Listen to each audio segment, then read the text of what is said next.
iHeart, get ready. Fantasy football is here. Welcome to the Scout Fantasy Show. ScoutFantasy.com is home to the Fantasy Football World Championships and the best players in the world. Real money winners giving their secrets to help you win. Now exclusively on iHeart. This is the Scout Fantasy Show with your host, the one, the only, Dr. Roto. It's Dr. Roto. Get out the insurance cards. Get out the copay. The office is open, my friends. And today we've got the Indianapolis Colts preview. So let's get started with none other than Andrew Luck. And I think you guys, maybe many of you don't know this, but Andrew Luck had off-season surgery to repair a torn labrum in his throwing shoulder. So I don't know if any of you guys have torn your labrum before at any point in your lives. I can tell you this. It is incredibly, incredibly painful. Every time you pull your arm back to throw, imagine a searing knife in your shoulder. Now, I can tell you this from experience. If it's a minor tear, they usually say rest and rehab. If it's a major tear, you go in for surgery. So if they say it's a slightly torn labrum, I don't know how slightly torn it is because he went in for surgery. And it takes a while to recover. So one of the reasons that I never went in for surgery and I opted for rest and rehab was because my doctor told me the surgery was very complicated and there was a long rehab process. So I think a lot of people here are going to think Andrew Luck is going to come back right away and be the Andrew Luck that we know. You know, the 4,000-yard Andrew Luck, you know, the 35-40 touchdown Andrew Luck. Not so fast. Let's slow down and take a breath here. I think that Luck will struggle in the beginning part of the season. First of all, he's still recovering. So they've already placed him on the preseason PUP list. Okay? Next, he's got to get his strength back. He's got to rehab, the timing, the precision timing with his receivers. This is not something that happens in 5 seconds. Hey, I'm Andrew Luck. I'm ready. Come on, TY, go deep. That's not how it works. This could be a slight bit of a problem here. Is this a long-term problem? No, I don't think it is. But I think this could be a short-term problem. So if I'm looking at the schedule here, which I'm going to do, and I'm going to look at the Colts, and I'm going to go through it, and I'm going to say this. Wow, their bye week is week 11. He's got the Rams and Arizona and Cleveland and Seattle. Those first 4 weeks are pretty tough defenses, right? The Rams, the Cardinals, and the Seahawks, they're going to put some pressure on him. I would argue that Andrew Luck is not going to be the real Andrew Luck for about 4 to 5 weeks of the season. I just don't think so. So I'm going to say this. I doubt that I'm going to select Andrew Luck this year in fantasy football. I'm not saying no. I'm not saying he's off my draft boards because that's not true. I'm saying if I draft Andrew Luck, I'm going to make sure that I have a really good backup. And if I'm in a 20-team draft, a 20-round draft, I might look at round 19 or 20. You know when you're looking for that 7th receiver, the 8th running back? I might take a 3rd quarterback if I have Andrew Luck. I might. Now, I wouldn't do a 3rd quarterback if I had Drew Brees or Aaron Rodgers. No, thank you. But if I took Andrew Luck and I took Ryan Tannehill, maybe I would take Sam Bradford in round 20. I'm just throwing it out there. I might do that.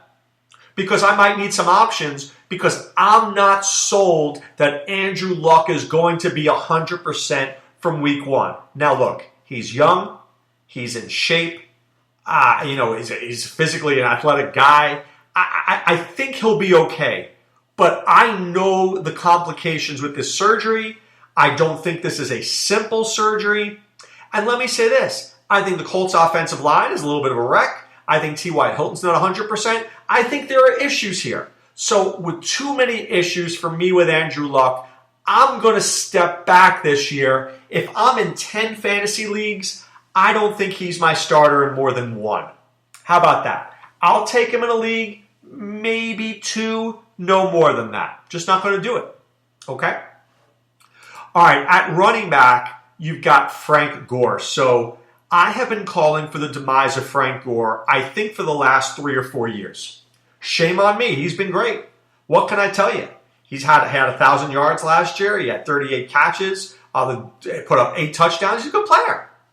But you know when you're playing musical chairs and you don't want to be the one who doesn't find that chair because it's over for you? I kind of feel that way about Frank Gore. I kind of feel that the year I have Frank Gore is going to be the year that he puts up the lemon. So with that said, this won't be the year that I have Frank Gore. Just won't be. I'm not saying I don't like him. I'm not saying you shouldn't take him. I'm saying I'm not going to take him. If I do take Frank Gore, if it's no earlier than a running back 3, preferably 4, but at 4 I know I'm not going to get him. But I think at 4 is where I want him because I definitely don't want him as a starter. I know I don't want him as my 1 or 2. 3, I don't feel good about it. 4, I feel a whole lot better that if I got myself, I don't know, Bilal Powell's my 3rd running back, I could get Frank Gore as my 4th, and then I'll feel pretty good about my depth. But I really didn't wake up this morning going, hey, I really want Frank Gore. I really don't want Frank Gore. I really don't. The backups to Frank Gore are not special. Marlon Mack is a 4th-round rookie from USF, the South Florida Bulls. He's an electric back who likes to make a big play. And, look, he averaged 6.8 yards per carry last year. He had 15 touchdowns on 174 carries. So this is a good player. I'm not sure that Marlon Mack doesn't need more time to adjust to the NFL. You can run around Central Florida. You can't run around the Houston Texans, right? You can outrun Wake Forest. You can't outrun the Denver Broncos. So I think Marlon Mack is interesting, and I think I like him maybe in the 16th or 17th round. He'll go before then for sure. I don't think I'm the guy taking him. I think this is a guy who can make a big play once in a while, and maybe I like him in a best ball format, but I don't trust him. Robert Turbin is still there. He's 27 years old. He's a pretty decent player. He's put up numbers in the NFL before. His best year was 2014 with the Seattle Seahawks, where he had 300 yards rushing and 186 yards receiving. He's all right. He's a guy who should make a team. But every year, Robert Turbin, he's looking great at minicamp. Yeah, that and a quarter gets me a phone call. I'm not drafting Robert Turbin. And Josh Ferguson was a guy who I was high on at some points last year, but he just didn't seem to be the guy. And look, never forget one thing. If you liked your girlfriend enough, would you still be looking for more girls? Obviously, you go to a bar, you're dating somebody, you like her, you're really into her, you see another girl. You're into that one too? Well, if you want to blow your relationship with the first one. So why do I say that? If they really like Josh Ferguson in Indianapolis, would you be drafting Marlon Mack? Probably not. If you really thought Josh Ferguson was the upside guy that you've been thinking about in Indianapolis, you wouldn't spend a 4th-round pick on Marlon Mack. When you take Marlon Mack, you're saying, Josh Ferguson, yeah, I think I'm going to end up cutting you. Okay? I think that's what's going to happen. Maybe Ferguson hangs out, maybe he doesn't. If he can return kicks and punts, he's got a shot. If he doesn't, hasta la vista, baby. Wachakista. Okay, wide receiver, T.Y. Hilton. I'm checking in the Hilton. Nothing beats T.Y. Hilton. I love this guy. I have loved him from his days at Florida International. I love him now. Really just a super player who's always in that 1,000 yards. He's a target monster. He's a PPR machine. He's dealing with a hamstring injury, but I've got to think that's going to be done by the time the season starts. My only hesitation, is Andrew Luck. Is Andrew Luck healthy? I'm not sure. I told you that earlier in this podcast. Because I don't believe in it, I'm worried. I'm worried about Andrew Luck. So I worry a little bit about T.Y. Hilton, but I'm still going to take him in the 2nd round. I'll live and die with T.Y. Hilton. Okay?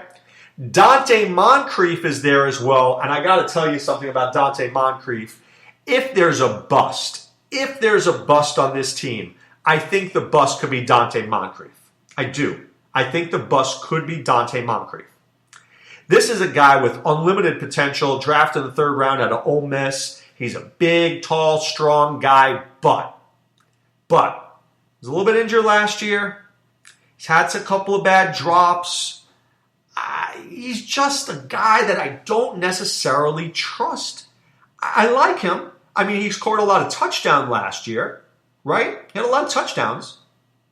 What did he have, 7? I think he had 7 touchdowns and 30 receptions. That's a really good number. People are going to see that and go, wow. But he had 56 targets and 30 catches. Is he dropping passes?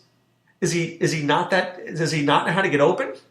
And he only had 307 yards for those 30 catches. So his YAC, his yards after catch, not very good. If he's not catching touchdowns, he might be hurting your fantasy team. That's a problem. So if there's a guy who's a bust for me, it could be Dante Moncrief. I don't see me drafting him that much this year. But I'll give you a guy. Kamar Aiken to me is very interesting. Kamar Aiken could have gone to a lot of places, but he chose to go to the Colts. Why? Because the Colts told him that he would have an opportunity. So if I'm Kamar Aiken, I say to myself, look, my NFL career has been okay, not special. I like Andrew Luck. Philip Dorsett kind of sucks. Chester Rogers is really named Chester. Dante Moncrief has been a bit underwhelming. Maybe I can wheedle my way into this rotation here in Indianapolis, who only really has one tight end who we'll get to in a moment. And maybe I can wheedle my way into this rotation and be more of a wide receiver 2 than a wide receiver 3. If that happens, I like Kamar Aiken a lot. Also, if T.Y. Hilton or Dante Moncrief should get hurt, Kamar Aiken is a good player. So when you're in the 12th, 13th, 14th, 15th round of your draft, and you're looking for a guy and you're going through the Zay Jones, Marquise Lee, Cole Beasley, and you pass on Kamar Aiken, take a look at that name. Let it ruminate for a second or two. I think he might be interesting, and I like him. I do. I like him as a sleeper. I have no interest in Philip Dorsett. Don't even talk to me about him. But I do want to talk about Jack Doyle. I'm a big Jack Doyle fan. This is a guy who's getting better and like a fine wine. This guy's getting better with age. He jumped from 12 receptions in 2015 to 59 last year, 72 yards receiving to 584. He had 75 targets, 59 receptions. That's a pretty good number, right? That's a pretty good number. Not dropping a lot of passes either when he's doing that. And I think that number for targets this year should hit 100. So imagine a guy, how many tight ends are getting 100 targets? Not many. Dwayne Allen goes bye-bye to New England. Bye-bye, Dwayne Allen. Hi to Jack Doyle. I like him. The best part of Jack Doyle for me, he's going as like the tight end 12, right? And I know that's a crazy number, but let me show you how this is possible. So a tight end, Gronkowski 1, Graham 2. I'm just giving you a list here. Kelsey 3, Olsen 4, Jordan Reed 5, Rudolph 6, Eifert 7, Martellus Bennett 8, Delaney Walker 9, Zach Ertz 10, Hunter Henry 11. I named you 11 guys who are probably going to go before Jack Doyle. You could get Jack Doyle most likely as the 11th or 12th tight end off the board. Now, is he going to be better than Gronk? No. Better than Jimmy Graham? No. Better than Kelsey? No. Better than Jordan Reed? No. Better than Olsen? Probably not, but close. Better than Kyle Rudolph? Maybe. Better than Eifert? Maybe. Better than Marty B? Maybe. Better than Walker? Maybe. What if I told you this guy could be the number 6 tight end when it was all said and done? Am I crazy? Crazy like a fox. So I'm just throwing that out there. I like Jack Doyle a little bit, and I think he represents a very good drafting value for fantasy owners. The kicker is, of course, Adam Vinatieri. There's nothing not to like with him. He's been doing it forever. So he has the food groups. Good offense, dome. Hello, what more do I need out of my kicker? I want a guy on a good offense, and I want a guy who kicks in the dome. If he does those two things, good things will usually happen, and he becomes a good kicker. So, let's recap. I'm worried about Andrew Luck. I'm worried. I need to see him play in the preseason, if he even does, before I'm in. I'm probably going to pass. I'm going to pass on Frank Gore. I don't want to trust the 34-year-old guy. He's a good player, but I don't want to be caught holding the bag on him. I'm not going to trust Marlon Mack this year because I think he's a year too soon. I really like Jack Doyle. I really like Kamar Aiken. I really love T.Y. Hilton. And I'm a little down on Dante Moncrief. I'm just saying I know the touchdowns are there, but touchdowns for a wide receiver are like wins for a pitcher. Pitchers pitch in baseball. They don't always get the win. They may pitch well. They don't get the win. Touchdowns are the same. Guy might play well, may not get the touchdown. So you just never know. But here's what I do know. I know if you go to play FFWC, you're going to have a terrific experience. You're going to have the best payouts in the industry. You're going to have a great commissioner who's helping you. You're going to be playing with other players who are terrific because they're the best players ever. And I said this to Scott Atkins today. I said, people who join our contests don't leave them. They don't, because they realize how good the contests are. So come to our contests. Let us prove to you how good they are. And maybe you'll be my newest rich friend. I'd love to see that. I'd also love to see you join scoutfantasy.com. Enter the promo code ROTO. Pay for 1 month, get 2 more months for free. You do that, you're going to be part of the Scout Army. You're going to get the information from myself, Adam Roto, Sean Childs, Joe Jefferson, Mark Deming. Bunch of other guys really excited to tell you about. We got a lot of things brewing at Scout Fantasy, so be part of the Scout Army. All right, time to put away the insurance cards, put away the copay. The office is closed, my friend. Back tomorrow with more. So have a great day. Be well. Take care. Thanks for listening to the Scout Fantasy Show. There's never been a better time to join the Scout Army. Visit scoutfantasy.com. Use the promo ROTO for 2 months free. And don't forget, fantasy players, please thumbs up the podcast on the iHeart app. See you next time. Go Scouts!